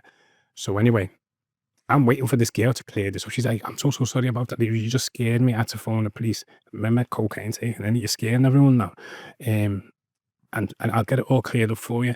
So anyway, I went, okay, left Chester, went to drop this half kilo. He's not ready. So I thought, let me go into the casino. I've got a rucksack home with the kilo on the mat. Let me just go into the casino and book my table. As I walked through, someone recognised me and went, he was on Crime Watch the other day. He's wanted. The croupiers heard that, told the manager. The managers heard it, told the police. I'm upstairs now. Bro, remember I told you, cocaine get you nicked dead easy. I'm upstairs, booked myself on the table. How this guy is on his way there. By the time I've finished booking myself in and looking at what table I might want to go on to play, I want to take some money off these. I might want to go on that table. I come running downstairs to drop the kilo off and loads of police running. So I run back the opposite way and they chase me, grab me. Dude said, we only want you for questioning over this woman. Did they take the bag off me? They don't realise. So they're not even trying to get me on drug charges. But now because of because I scared that girl when I was on coke, it's now got me nicked on this charge. Do you see what I mean now? So cocaine was responsible for me getting nicked time and time again. So I knew that I needed to address this issue, which eventually I got addressed. So you went into the casino with graft? With a kilo. With a kilo of coke. Who does that? So in my second Like book, cameras and everything. no, in my second book, the chapter is, who the hell have you ever heard of being arrested in a casino with a kilo of heroin? Do you know what I mean? So it's just incredible. Some of me. What about the gambling? How bad were you on the gambling? No, not that. I was a good player, you know. Were you? Yeah, I was dead good. So yeah, I mean, don't get it twisted. I've lost like loads. I can't believe I was dead good though, you know. In the casino with a fucking box. Like, No, because I'm just like dead brave in it. So because I've lost that many people around me, people are very wary of dealing with me, I started to have to do some of the runs myself. I didn't have to. I could have created a team again but I'm in that much of a hurry because cocaine makes you do things fast. Like, I'm not scared. So I'm like, but I'm just going to jump in a private taxi. So there's no way police could know. And they didn't know I was there. It was because I walked in the casino and someone recognized me. And because I was on Crime Watch recently, he was like, hey, he's wanted. You see what I mean? Yeah. So, but no one realized he's got a kilo in the back in his rucksack. So I got arrested again. Yeah, it's just kamikaze jobs. Get that quick couple of quid, That's what I'm saying. and then you So, feel like- as if you're untouchable. Yeah, so like that drop off stood me about 4,000 quid. Where did you go? What jail? First time? So I went to Preston. So I was not, oh, listen, I was dead skinny at that time. So I'm taking that much cocaine and I bought a house in Chester and I'm in there just binging all the time. I'm feeling depressed, let down by my family. Friends aren't really ringing me. You know, like my phone's gone from one that doesn't stop ringing to hardly ever ringing at all, unless it's for graft. In terms of friends and family, this phone's not ringing. So I started to get a bit depressed. And I went into my shell. I lost confidence in myself. So the more and more confidence I was losing, the less and less people I had around me, the more and more I felt on my own. So I felt like I need to just keep doing things on my own. So like I said, cocaine starts to transform the whole of my life. Do you know what I mean? How long were you on it for? 10 years? Just off and on for about 10 years, 8 years, something like that. Off and on. So I was spending that much time in prison that I was clean more than what was on drugs. The minute I come out, I just start again, partying again. It all starts off dead gently, just a couple of lines this night and get your head down. Yeah, babes, I'm not going to do anything. To the point where a few weeks later, where are you? You can't get you on the phone because you won't come out of that party. You know what I mean? Listen, I love the fucking parties as well, bro. So I understand it. Like the is, shit that you do, because it's, for me, it was the escape.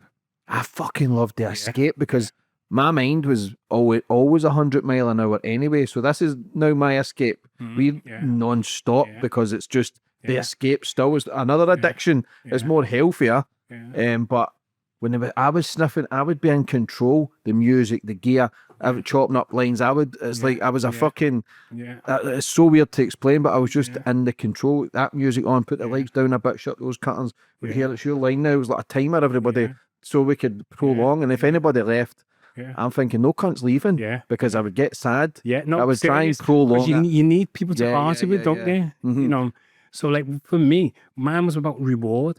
So I'd be like, I'm just king, me, you know, like I've just made so much money this week that I need to give myself that line. And then I'm just going to stay out because nothing can stop me. Like I'm just taking pieces all the time of weight that I'm giving away. So I can just do as much as I wanted, And I was rewarding myself for me, in my mind, my amazing ability at supplying. Do you know what I mean? I kept rewarding myself and this thing got worse and worse. And what you need is people with you. So you start ringing people non-stop ringing. Yeah, you use everybody else, but they're using you for the gear as well. So everybody's You know, winning. But I got so many people sacked from their job. Their missus have left them because it was just 3-4 days. Like, just stay out. I would try and get in their head, like, you only live once, and there's people doing 30 years, and you're worried about a You blag everyone. Yeah, I know. You just blag people, don't you? Like, I've literally had loads of girls doing the jobs of just being gone. But the party's so good to them, they don't want to leave themselves. But it's dead selfish, innit? Because you know, you're like, I know I'm going to get sacked, but I just can't leave you. You're just that beautiful. Do you know what I mean? Serious. What about the fourth sentence where you got your free? All your sentences have went down, though. Yeah. 14, 7, so 5, it does 3. go down a little bit, So that was Is that because I was going to get a 7 for that, and I pleaded guilty, and he gave me some discount, so I ended up getting 5 years, 8 months. Then I get nicked. I goes to I get arrested in Liverpool with firearms, and again it was off my cake again. So it wasn't a gun; it was rounds of ammunition. This one, and there was a small amount of heroin. Say it was like testers, you know, like I'm always getting people offering me kilos, so they give me the sample. An MOT? Yeah, MOTs, So they give me the samples, So I got them inside this apartment in Liverpool. The girl who I was with has ended up like, it was nightmare. She was getting kicked out. I was living with her. So in the end, I thought, let me just get myself an apartment in Liverpool city centre. I get that. And then I'm so paranoid on this drug now that I'm thinking I need things around me, innit? So somehow or another, I've destroyed the place where this stash was, where all these rounds of ammunition were. So inside the bag, there's about 132 rounds of ammunition, some sawn off the front of shotguns, but not the main part which you used to shoot, and then just the wooden part at the back. So the section where you need to shoot was missing. So it wasn't done for the proper firearms. But on this occasion, I'm out again, and there was people around me, I believe, who put me into the police, where they would have said to the police, you go to it and he'll definitely have things in his house. So anyway, the police come and raid this apartment block, and they use the excuse that the car's not parked quite, his car's not parked quite straight, but go through the door. So it was a bad excuse, but when they come in there, they find these firearms, and and a small amount of drugs. So cut a long story short, I just got a 3-year sentence, and that's the sentence where not a single family member or friend came to see me. So I knew at that point I'm going to change this time, right, when I come out, because that was sad for me. It really was. It was so hard for me to do that sentence. So it was the smallest one and the hardest sentence. It really was difficult. What was it actually like to look yourself in the mirror, Ron, and realise, yeah, I've fucked it here? It's dead sad, you know.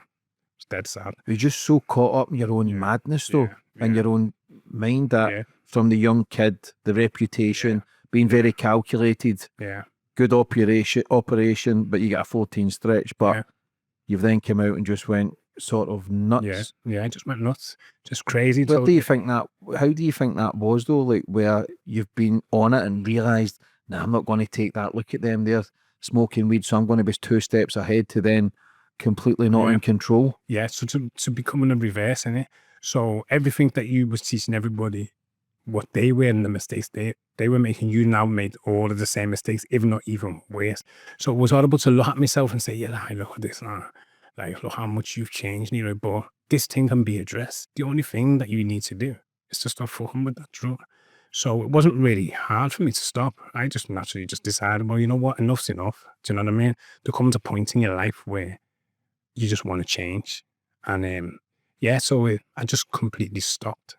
And then I went on to look at myself, and there's something that Maisie taught me. She always says to me, you know, Leroy, you're much more than a criminal. Before she passed away, she says, she passed away when I was in prison, but about 3 months before that, I was outside, and I knew she was ill. So I went to see her. She was living in Coventry at the time.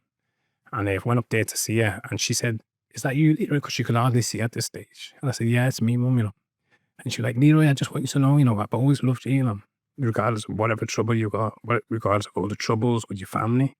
And I was like, yeah, no, that, Mum. And she said, hey, Lee, she goes, you know, you're much more than a criminal, you know. She said, you know, that your own family members, they love you, you know, they're always speaking about you. And I'm like, yeah. She goes, Leroy, make me a promise before I pass. I was like, go on.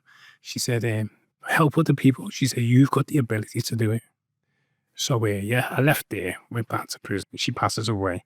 I was never allowed to go to that funeral, because her name had changed.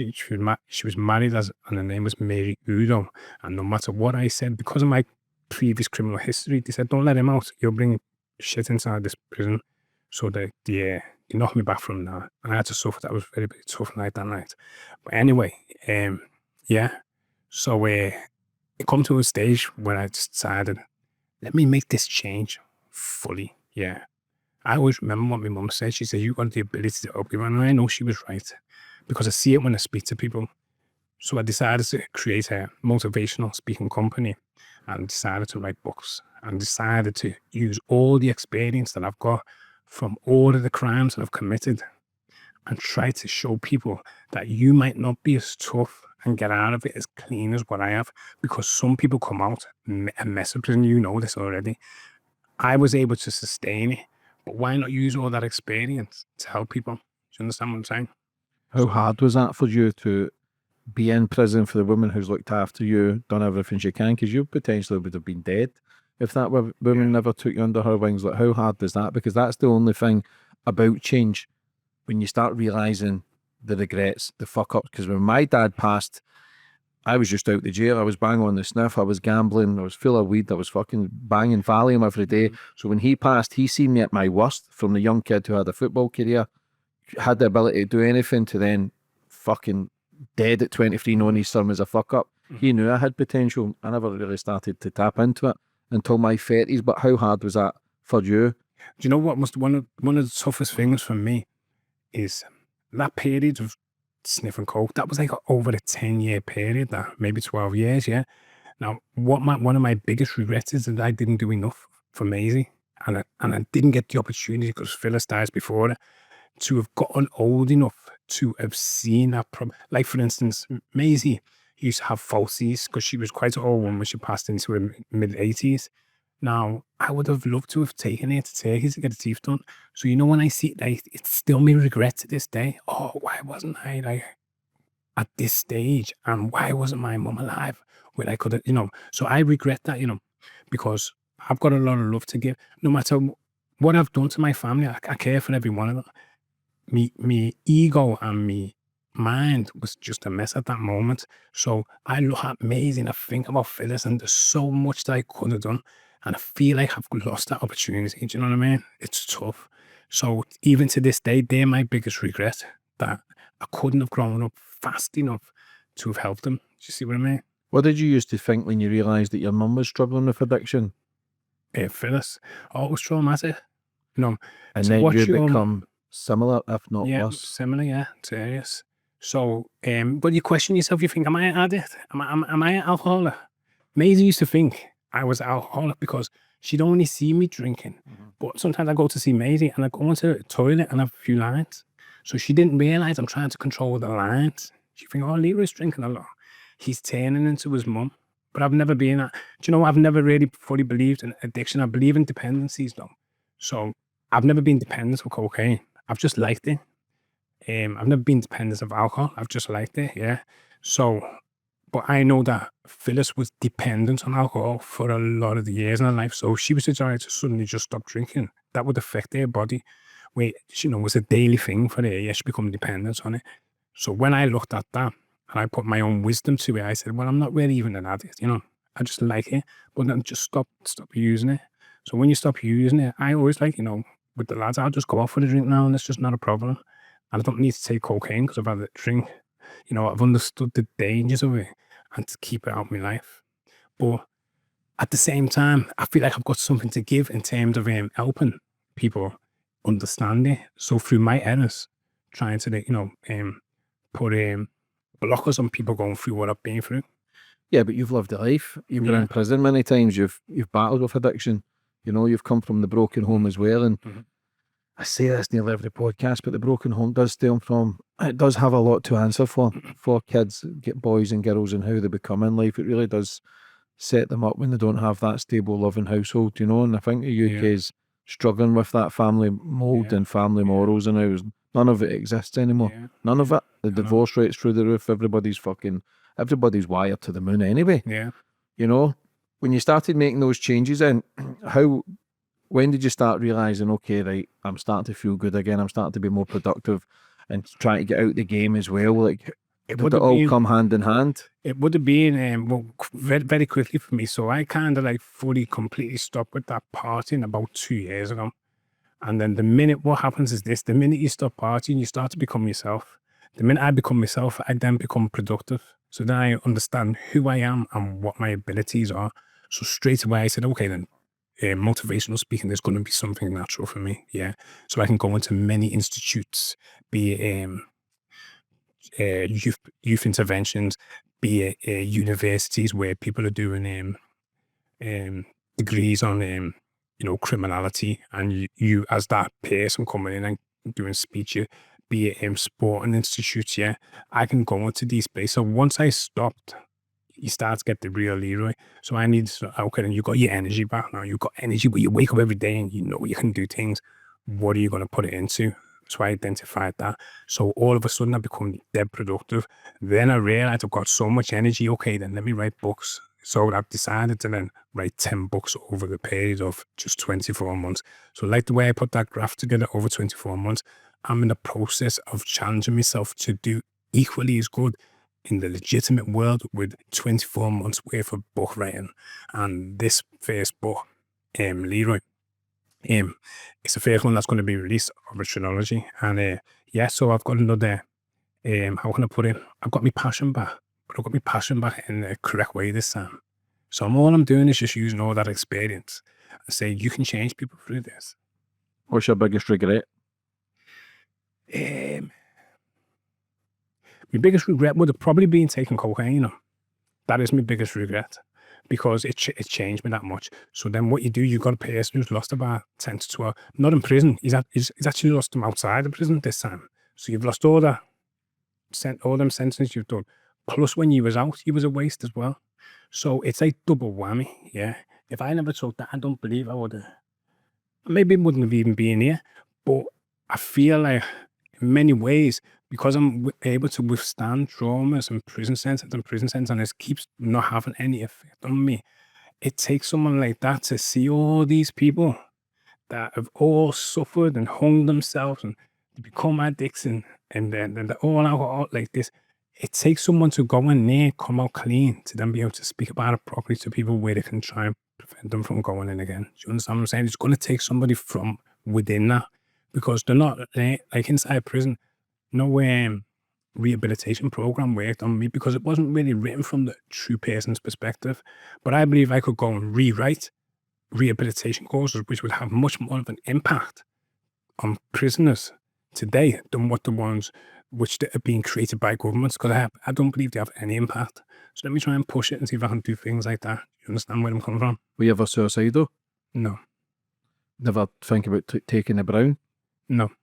I know a lot of kids, man, who's just not with back in the day, 20 years ago, that ended up on that. Yeah, because that's when people find it very, very difficult to cope. So they want to hide in the shell in it because Brown's going to take you away from that. I never used to smoke weed either inside or outside of prison. So I would just face whatever problem I've got, I'm facing it head on. So I'll just find a way to deal with it. But I've always used education. And how's life like now then? So the plan for the books, first of all, how many books are you talking? 10 books? Yeah, 10 That's a lot of books. And the first one is just being released? Yeah. Where can people buy it? On Amazon. And what's the process of the next 9? So I'm hoping to come back here in 6 months' time on the release of the second one. Come back here on the release of the third and final one, which will be a year to today's date, yeah. Then every possible 3 months, we can go through the rest. So the fourth book is 64 reasons why never to go to prison. So I put 64 traumatic events that I went through or I've seen people go through as a deterrent to going in there, but also the 64 informative ways to understand that deterrent.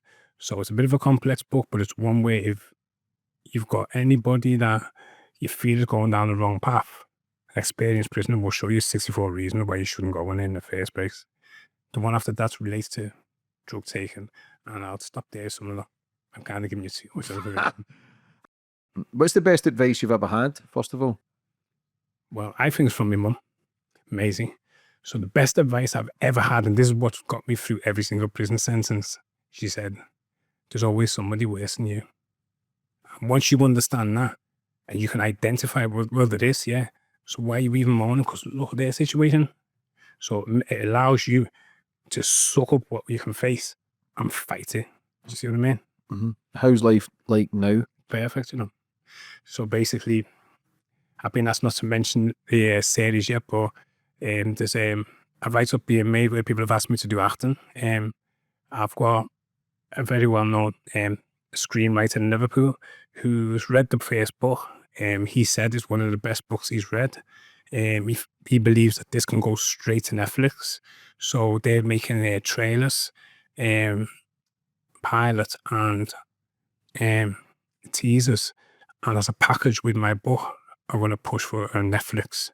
So, you know, if that was to get there, you know, you're talking about setting history. So basically, my first book is very similar to New Jack City, but in Liverpool. So he could see the similarities, only it's done by kids. So, but very, very thoughtful kids with entrepreneurial skills. So no violence in getting there.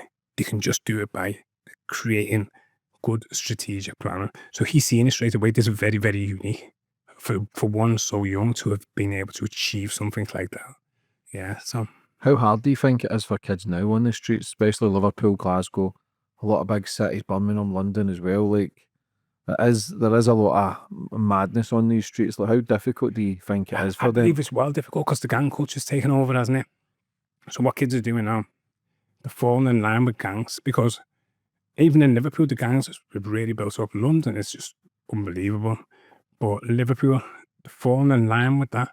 So each group has got a team around them. So what you're getting now, you're getting young people automatically in fear because the safety in numbers isn't there.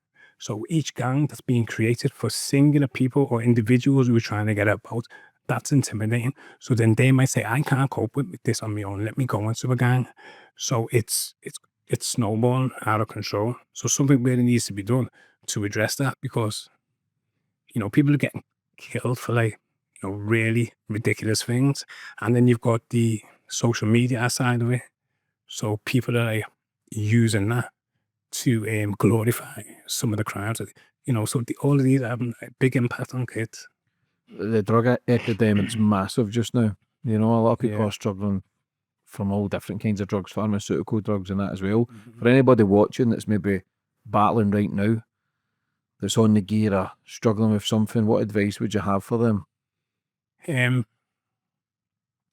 best advice I can ever give to anyone, well, it's very difficult for me to address those that are already on it, but for people that haven't tried it, is to just not try it at all. Because most drugs are synthetic at the moment. So the cocaine today, compared to the one that got me into trouble, they're two different cocaines. And these new cocaines, that's not proper cocaine. There might only be 30% cocaine. So you don't really know what you're taking. So to be very aware of that.